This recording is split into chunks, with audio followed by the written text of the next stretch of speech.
بسم الله الرحمن الرحيم.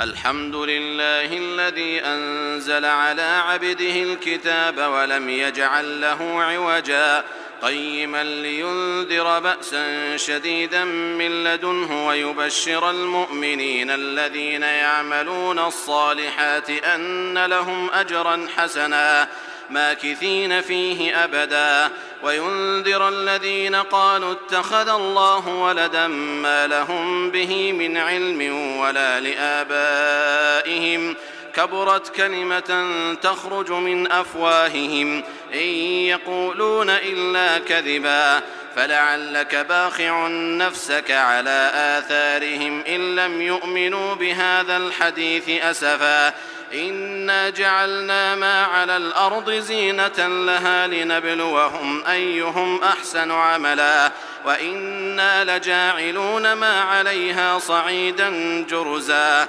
أم حسبت أن أصحاب الكهف والرقيم كانوا من آياتنا عجبا إذ أوى الفتية إلى الكهف فقالوا ربنا آتنا من لدنك رحمة وهيئ لنا من أمرنا رشدا فضربنا على آذانهم في الكهف سنين عددا ثم بعثناهم لنعلم أي الحزبين أحصى لما لبثوا أمدا نحن نقص عليك نبأهم بالحق إنهم فتية آمنوا بربهم وزدناهم هدى وربطنا على قلوبهم إذ قاموا فقالوا ربنا رب السماوات والأرض لن ندعو من دونه إلها لقد قلنا إذا شططا هؤلاء قومنا اتخذوا من دونه آلهة لولا يأتون عليهم بسلطان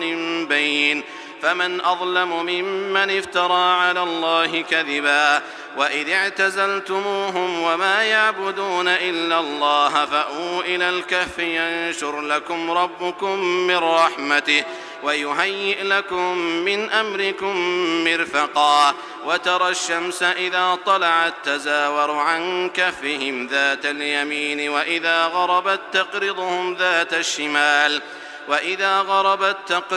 ذات الشمال وهم في فجوة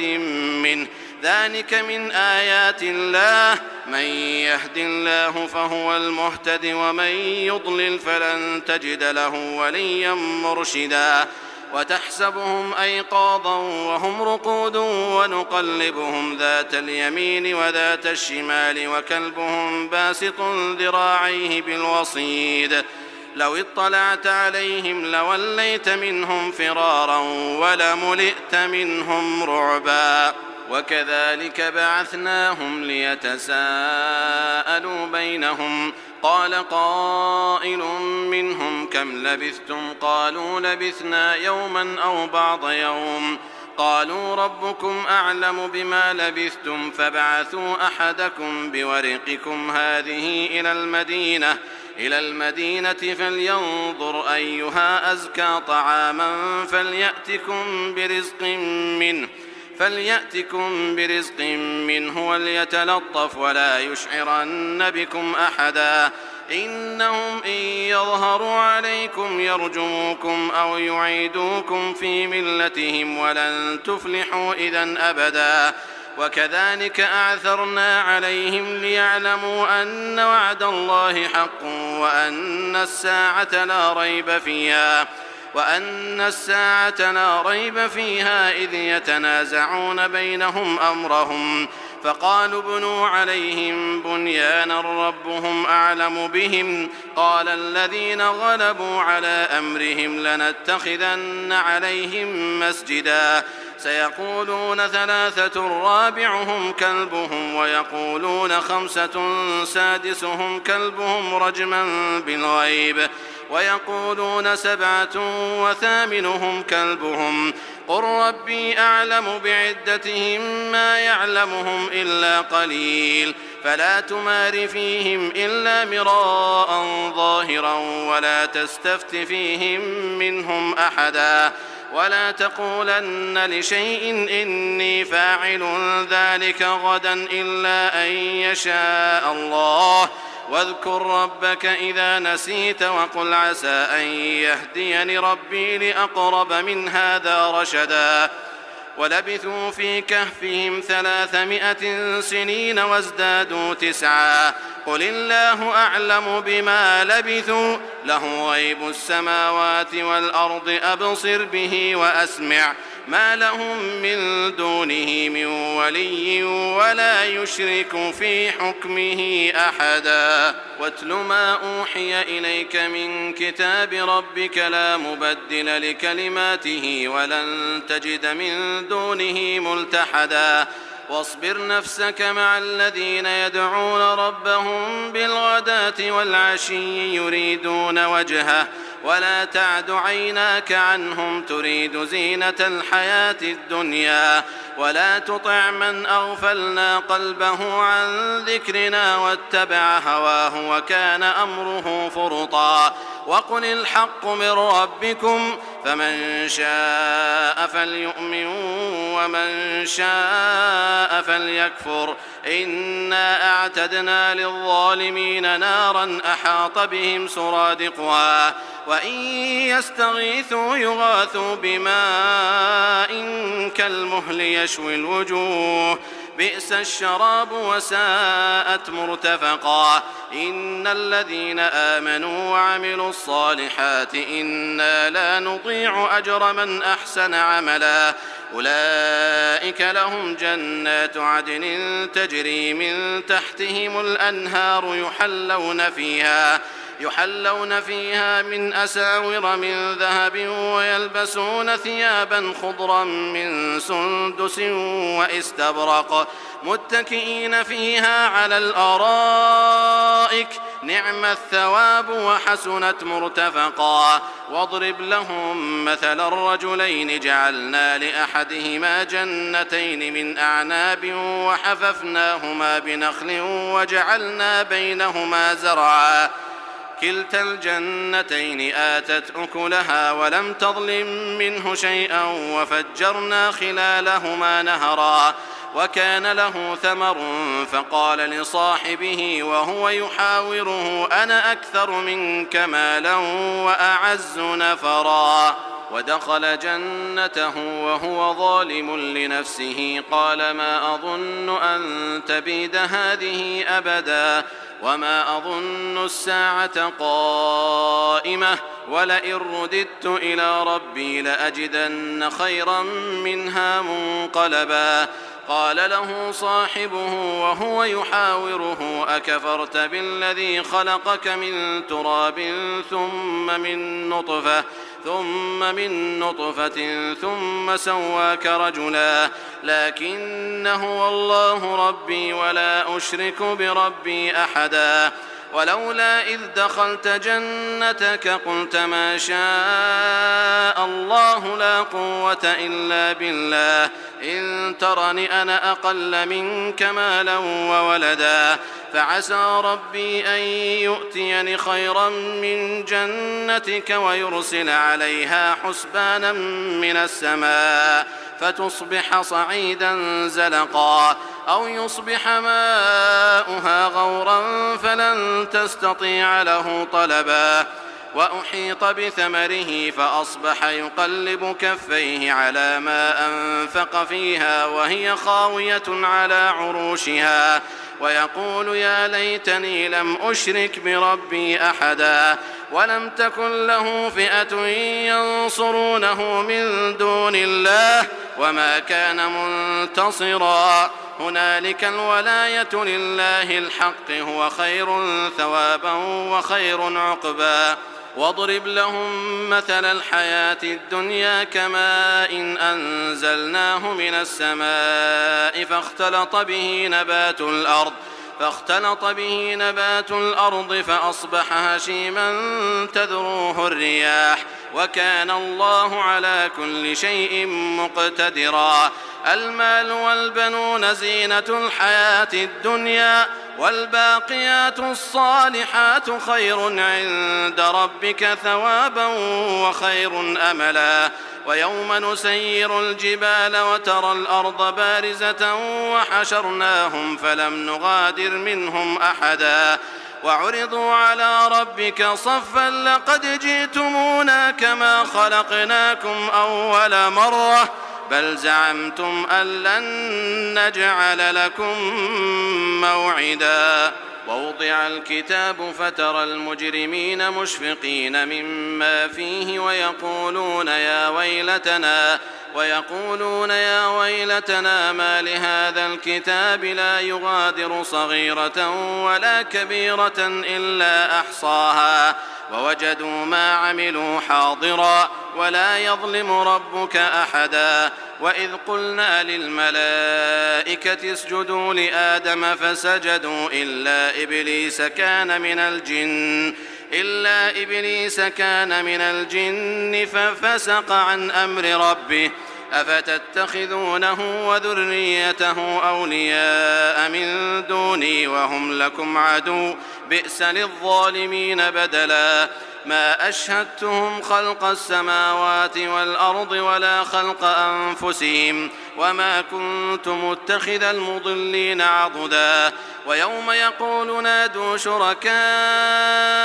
الذين زعمتم فدعوهم فلم يستجيبوا لهم وجعلنا بينهم موبقا. ورأى المجرمون النار فظنوا أنهم مواقعوها ولم يجدوا عنها مصرفا. ولقد صرفنا في هذا القرآن للناس من كل مثل وكان الإنسان أكثر شيء جدلا. وما منع الناس أن يؤمنوا إذ جاءهم الهدى ويستغفروا ربهم إلا أن تأتيهم سنة الأولين أو يأتيهم العذاب قبلا. وما نرسل المرسلين إلا مبشرين ومنذرين ويجادل الذين كفروا بالباطل ليدحضوا به الحق واتخذوا آياتي وما أنذروا هزوا. ومن أظلم ممن ذكر بآيات ربه فأعرض عنها ونسي ما قدمت يداه إنا جعلنا على قلوبهم أكنة أن يفقهوه وفي آذانهم وقرا وإن تدعوهم إلى الهدى فلن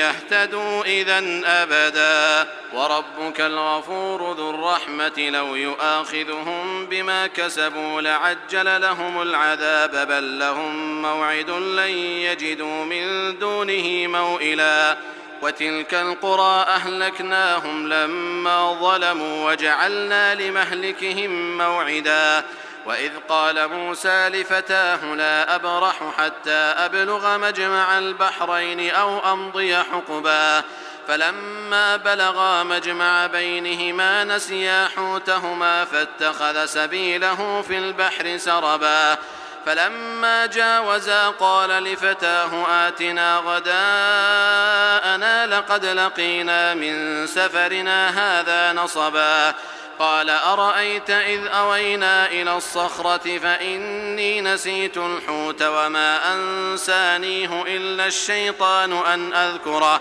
واتخذ سبيله في البحر عجبا. قال ذلك ما كنا نبغ فارتدا على آثارهما قصصا فوجدا عبدا من عبادنا آتيناه رحمة من عندنا وعلمناه من لدنا علما. قال له موسى هل أتبعك على أن تعلمني مما علمت رشدا قال إنك لن تستطيع معي صبرا وكيف تصبر على ما لم تحط به خبرا. قال ستجدني إن شاء الله صابرا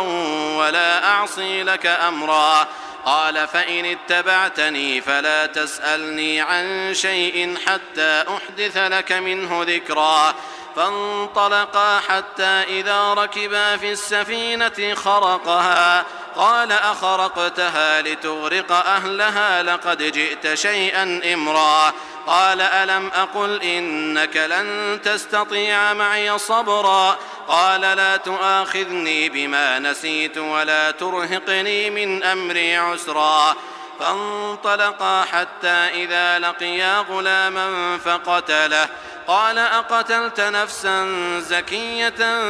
بغير نفس لقد جئت شيئا نكرا قال ألم أقل لك إنك لن تستطيع معي صبرا قال إن سألتك عن شيء بعدها فلا تصاحبني قد بلغت من لدني عذرا فانطلقا حتى إذا أتيا أهل قرية استطعما أهلها فأبوا أن يضيفوهما فوجدا فيها جدارا يريد أن ينقض فأقامه قال لو شئت لاتخذت عليه أجرا قال هذا فراق بيني وبينك سأنبئك بتأويل ما لم تستطع عليه صبرا أما السفينة فكانت لمساكين يعملون في البحر فأردت أن أعيبها وكان وراءهم ملك يأخذ كل سفينة غصبا وأما الغلام فكان أبواه مؤمنين فخشينا أن يرهقهما طغيانا وكفرا فأردنا أن يبدلهما ربهما خيرا منه زكاة وأقرب رحما وأما الجدار فكان لغلامين يتيمين في المدينة وكان تحته كنز لهما وكان أبوهما صالحا فأراد ربك أن يبلغا أشدهما ويستخرجا كنزهما رحمة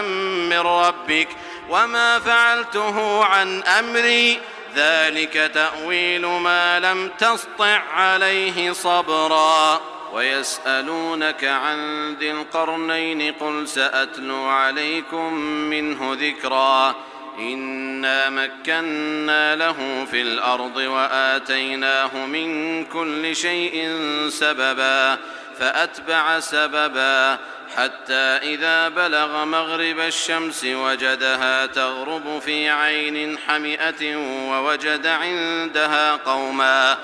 قلنا يا ذا القرنين إما أن تعذب وإما أن تتخذ فيهم حسنا قال أما من ظلم فسوف نعذبه ثم يرد إلى ربه فيعذبه عذابا نكرا وأما من آمن وعمل صالحا فله جزاء الحسنى وسنقول له من أمرنا يسرا ثم أتبع سببا حتى إذا بلغ مطلع الشمس وجدها تطلع على قوم لم نجعل لهم من دونها سترا كذلك وقد أحطنا بما لديه خبرا ثم أتبع سببا حتى إذا بلغ بين السدين وجد من دونهما قوما لا يكادون يفقهون قولا قالوا يا ذا القرنين إن يأجوج ومأجوج مفسدون في الأرض فهل نجعل لك خرجا على أن تجعل بيننا وبينهم سدا قال ما مكني فيه ربي خير فأعينوني بقوة أجعل بينكم وبينهم ردما آتوني زبر الحديد حتى إذا ساوى بين الصدفين قال انفخوا حتى إذا جعله نارا قال آتوني أفرغ عليه قطرا فما استطاعوا أن يظهروه وما استطاعوا له نقبا قال هذا رحمة من ربي فإذا جاء وعد ربي جعله دكاء وكان وعد ربي حقا وتركنا بعضهم يومئذ يموج في بعض ونفخ في الصور فجمعناهم جمعا وعرضنا جهنم يومئذ للكافرين عرضا الذين كانت أعينهم في غطاء عن ذكري وكانوا لا يستطيعون سمعا أفحسب الذين كفروا أن يتخذوا عبادي من دوني أولياء إنا أعتدنا جهنم للكافرين نزلا قل هل ننبئكم بالأخسرين أعمالا الذين ضل سعيهم في الحياة الدنيا وهم يحسبون أنهم يحسنون صنعا أولئك الذين كفروا بآيات ربهم ولقائه فحبطت أعمالهم فلا نقيم لهم يوم القيامة وزنا ذلك جزاؤهم جهنم بما كفروا واتخذوا آياتي ورسلي هزوا إن الذين آمنوا وعملوا الصالحات كانت لهم جنات الفردوس نزلا خالدين فيها لا يبغون عنها حولا قل لو كان البحر مدادا لكلمات ربي لنفد البحر قبل أن تنفد كلمات ربي ولو جئنا بمثله مددا قل إنما أنا بشر مثلكم يوحى إلي أنما إلهكم إله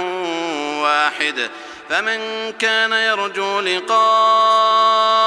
ربه فليعمل عملا صالحا ولا يشرك بعبادة ربه أحدا.